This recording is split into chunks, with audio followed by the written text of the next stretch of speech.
বাঙালির ডেস্টিনেশন মানে দীপুদা, দীঘা, পুরী, দার্জিলিং। তাই বছরের শুরুটা বন্ধুদের সাথে দীঘা থেকেই শুরু করলাম। 2024-এর ভ্লগে সবাইকে স্বাগত। Happy new year to all my viewers, my friend, my family. জানো বন্ধুরা, এটা আমাদের বাইকের ফার্স্ট ট্রিপ।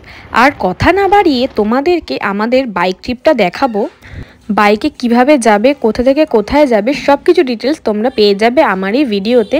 আর হ্যাঁ, আমি একটা ভুল করেছি, যেটা কিন্তু তোমরা কখনোই করবে না। তোমাদেরকে দেখালাম যে আমাদের প্যাকিং হয়ে গেছিলো। আমি রাতেই প্যাকিং করে নিয়েছিলাম, কারণ আমাদের ভোর ভোর বেরোতে হবে। আর এখানে দেখো প্রিয়া ওরা চলে এসেছে, আমরা সবাই একসাথেই বেরোবো। আর ওর খুব ঠান্ডা লাগছে, ও বলছে যে আমি এখন বেরোবো না, এত ভোরে কি বেরোনো যায়, তো এরকম বলছিল। আগের দিন রাতে সবাই মিলে আমরা প্ল্যান করেছিলাম যে আমরা 5টায় বেরোবো, কিন্তু অলরেডি এখন 5:30 বেজে গেছে। আমরা রেডি হয়ে গেছি, বাদ বাকি যারা যাবে তারা এখনো কেউ রেডি হয়নি। তো সবাই একসাথে না বেরোলে কি মজা লাগে বলো। ভোরের কুয়াশা দেখতে দেখতে সকালে সূর্য ওঠাটা দেখবো, তাই ভেবেছিলাম সকাল সকাল বেরোবো। জানি না সেটা ভাগ্যে আছে কিনা।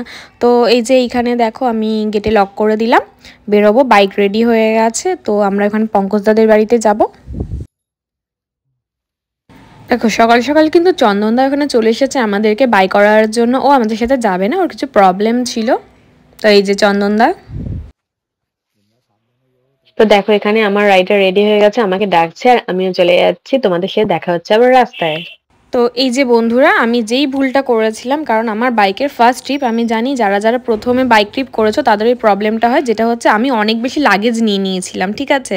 তো ওখানে যাব, ফটো তুলবো, এটা ড্রেস পরবো, ওটা ড্রেস পরবো, তো এই ভেবে চিনতে অনেক ব্যাগ হয়ে গেছিলো বলে লাস্টে পঙ্কজদাকে বাইকে মানে লাদাখের মতন অবস্থা হয়ে গেছিলো, যে লোকে লাদাখ গেলে পরে যেরকম প্যাকিং করে, তো ওরকম নিয়ে নিয়েছিল। দেখো যখন ওর ব্যাগটা দেখছো, আমরা রাস্তায় দাঁড়িয়েছি, এখান থেকে একজন উঠবে। তো আমি যেই ভুলটা করেছি বন্ধুরা, তোমরা কিন্তু এই ভুলটা কখনোই করো না। তো বন্ধুরা, কাছাকাছি যখন ট্রিপ হবে তোমরা চেষ্টা করবে কম লাগেজ নেওয়ার, কারণ ওটা সুবিধা হয় বাইক ট্রিপের জন্য। দূরে হলে তো কোনো কথাই না, যেরকম লাদাখ ওরকম জায়গা, সিকিম ফিকিম গেলে পারে তখন তো একটু বেশি লাগবেই। কিন্তু কাছাকাছির মধ্যে যেরকম দীঘা টিঘা এরকম কাছাকাছি কোথাও হলে পরে তখন অল্প মাল নেওয়াটাই বেটার। বন্ধুরা, তোমাদেরকে সকাল সকাল হাওড়া ব্রিজটা দেখালাম, এতক্ষণ ধরে বকবক করছি। তোমরা কি আমার এই ভিডিওটাতে একটা লাইক করবে না? দেখো আরও কিন্তু ভ্লগ রয়েছে, ওখানের কিন্তু অনেক অজানা তথ্য কিন্তু তোমাদেরকে দেখাবার। নতুন নিউ ইয়ারে ওখানে কি কি নতুন নতুন নিয়ম হয়েছে সেগুলো তোমরা যদি জানতে চাও, তাহলে এক্ষুনি আমার চ্যানেলটা সাবস্ক্রাইব করো। এই ভিডিওটা দেওয়ার পরে ওই ভিডিওগুলো তোমাদের কাছে নোটিফিকেশান চলে যাবে আমি যখনই পোস্ট করব। দেখো বন্ধুরা, তোমাদের সাথে কথা বলতে বলতে বিদ্যাসাগর সেতু ক্রস করে আমরা পৌঁছালাম আমাদের ফার্স্ট পয়েন্ট কোনা এক্সপ্রেস। অনেকটা রাস্তা এসেছে। আর বন্ধুরা, এখন রাস্তায় কিন্তু খুব ঠান্ডা লাগছে। দেখো হালকা রোদ উঠে গেছে, কিন্তু এখনও ঠান্ডাটা লাগছে। আর অনেকটা রাস্তা আসার পর হাত পাটাও যন্ত্রণা করেছে, তো তাই আমরা এখানে কিছুক্ষণ দাঁড়িয়ে একটু চা খেয়ে তারপরে আবার রওনা দেবো।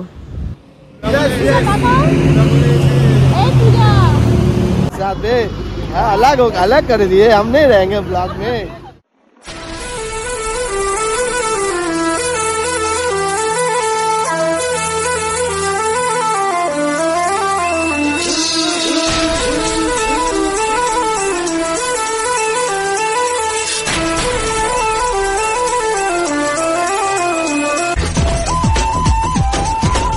ওখান থেকে এবার আমরা সবাই বেরিয়ে পড়লাম।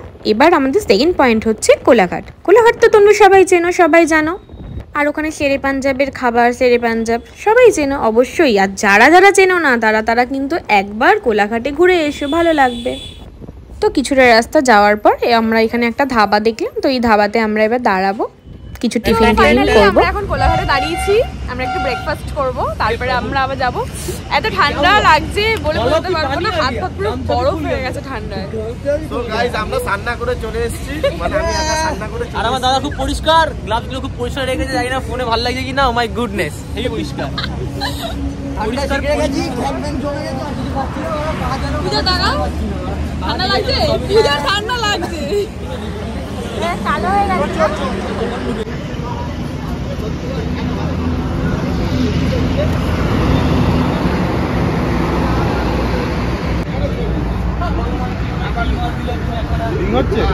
ফাইনালি আমাদের চাটা খাওয়া কমপ্লিট হয়ে গেছে। তো এবার আমরা এখান থেকে বেরিয়ে যাব।